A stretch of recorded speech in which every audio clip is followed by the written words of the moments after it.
Ayun, magandang araw po mga ka-YT.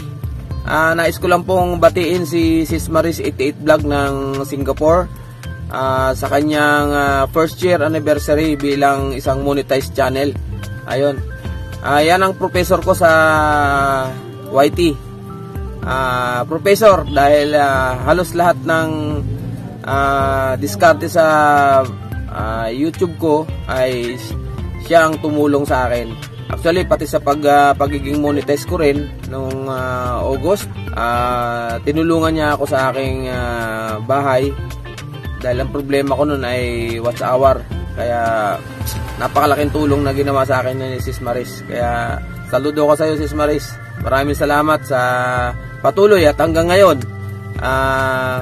Pag may konting mali si Matski, ay andyan lagi yan, mag-PPM sa akin yan. Ganito, bakit ganon, palitan mo yung ganyan. Ganyan ka galing mag-alaga ng kaibigan sa YouTube.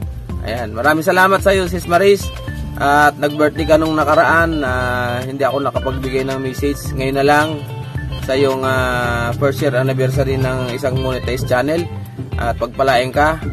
At lalo pa sana lumaki ang iyong channel at marami ka pang matulungan na kagaya kong nagsisimula pa lang. At alam ko naman lagi kang nakasuporta kahit tahimik lang. Napakatahimik yan, Sis Maris. Mga LS ko, mga premier ko, magko-comment yan, isa lang, isa o dalawa, pero nakabantayan hanggang matapos yung aking kung ano man, kung premier o silent live. Napakarami pang tinulong sa akin yan. Paano ako ma-monetize, lahat. Hahaba lang kasi pag sinabi ko pa lahat eh. Pero napakalaking sakripisyo niyan talaga sa bahay ko. At siya rin na nagturo sa akin ng pag-ilis, yung mga silent live. Yun. Kaya basta napakaraming tinulong sa akin yan, Sis Maris. Kaya hindi ko makakalimutan yan, Sis Maris. Kahit mag-asawa pa yan, hindi ko makakalimutan yan.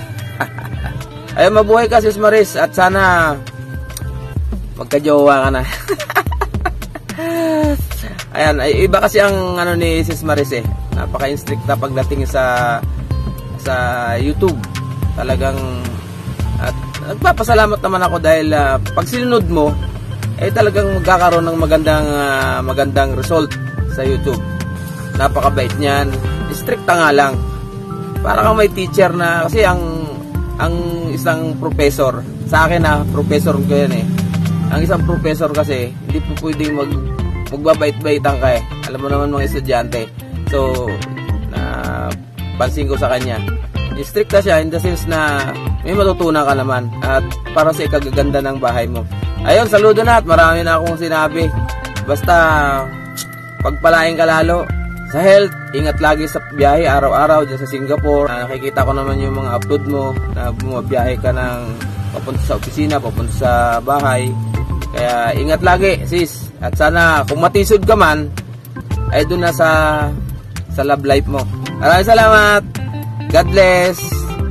Happy first anniversary bilang monetized channel, Sis Maris 88 Vlog ng Singapore. Bye-bye!